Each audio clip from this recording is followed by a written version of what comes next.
Hi, everyone. I'd like to just start off by thanking Landbouweekblad and Senves for this incredible opportunity. It's been wonderful to hear what everybody's got to say, and now I've got a little story to share with you. Future Farmers started out some 15 years ago now, and I was at a youth show, and I was speaking to some children from Zaki Agricultural School. And these young boys had actually made it to the Youth Show Nationals. They were so good and they were so passionate about their animals. And I said to them, what does the future hold for you? Are you going to university or to Sidara next year when you matriculate? And they said, no, we're not. We haven't got money, we haven't got the right subjects at school, we can't get into those institutions. And I said, well, then will you start working on farms? And they said, Judy, do you know what? We're school leavers, we're unemployable. No one will take us. And I was brought face to face with a reality that I hadn't ever thought about before, to be honest. And I said to them, guys, you've got passion, and I know farmers. And I started going around to farmers and saying, please take on an appy. He's passionate about farming. That's what's going to make him different. Take him on at minimum wage and give him the opportunity to learn. You don't have to teach him. He's going to learn. He's going to take knowledge from you and from your fellow workers. I found 3 farmers. I must say, I found another 20 or 30 who thought it was a very bad idea. But one of the lads I sent to, I'm very keen on young people going overseas because I think to escape from South Africa, well, not to escape from us, just to get away from us for a year, learn something about the world at large, it's an incredible thing. And this young lad went to a farm in Germany. I found a German farmer who was prepared to fund him. And it was a dairy farm, because I only knew dairy farmers back then. And he phoned me after about a week, and he said, Judy, there are no workers. And the problem was that it was a dairy farm, and he and his boss ran that dairy farm, and his boss was the local mayor as well. That lad did so well that they actually extended his visa. And later on, his German employer came to visit him in South Africa, but he ended up with no tertiary education, managing a Holstein dairy of over 1,000 cows. So this is what can happen. And the big thing is, for us, well, what happened, I wasn't starting an organization, I was helping 3 kids. The next year, their friends phoned me. And the year after that, more phoned me. And after a couple of years, well, I had to close down my dairy because I couldn't do both. And we at Future Farmers are incredibly privileged because these young people seek us. They've come to us from every province in the country. They've hitchhiked from Cape Town to Howick, not for a job, just to get an interview to join Future Farmers.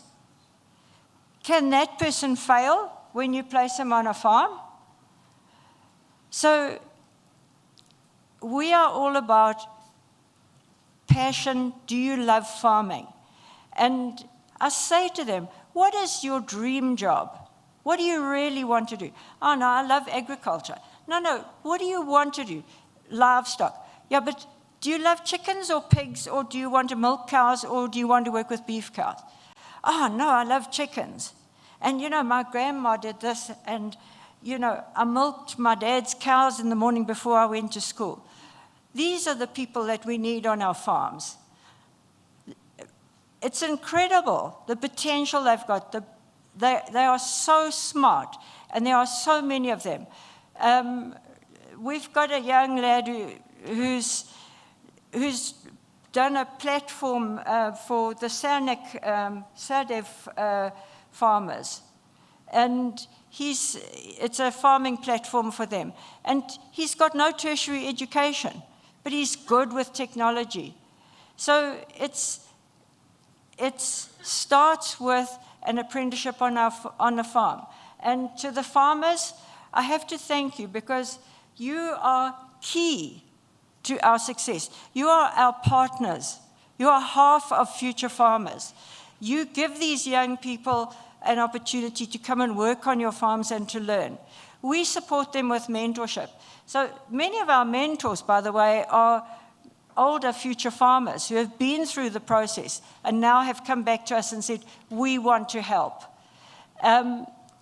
That mentor speaks to the farmer every month. How is Sifiso doing? Then he phones Sifiso or visits him and says, how are you getting on? And if he's got any problems, we don't go to the farmer and say, oh, he's got a problem, please sort it out.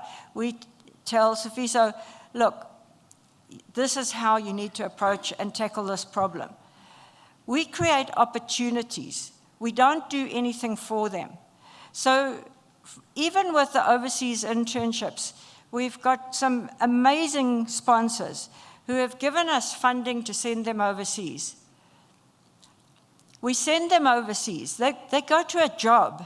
They're getting paid in dollars or euros or whatever the going rate is. But whatever it is, it's big compared to what they've ever had here in South Africa. They pay us back. So they get an interest-free loan. Over a period of 3, 4, maybe 5 months, they pay us back half of their salary that they're earning overseas. As soon as we get that money back, we send the next person. So this one little piece of money that a sponsor gave us is still busy 3, 4, 5 years later, sending people overseas. We had a fantastic story. We've actually had many stories. You can see this lad here riding a bull in Australia. You can imagine when I saw that photograph, I nearly had heart failure because I thought, we've supplied you with health insurance, but is it going to cover this? And then he comes back home and I say to him, what were you doing? And he said, winning money. But really, just one example was a girl, 22, 23. She was working in a poultry operation, big poultry operation. She was a poultry worker. That means she's invisible. She's got no chance of promotion. She's not going anywhere, but she loves chickens. We send her to the United States. She goes out to the Midwest to a huge egg production operation. It was a little bit like rainbow chickens, but for eggs. Farms all over the place. They give her a unit of 500,000 layers to manage, and she breaks the company production record. She came back here to a job as a farm manager. But what changed? She had self-esteem. When she walks into our office, she walks differently, she speaks differently, she engages, and she's got self-esteem. She knows what she can do.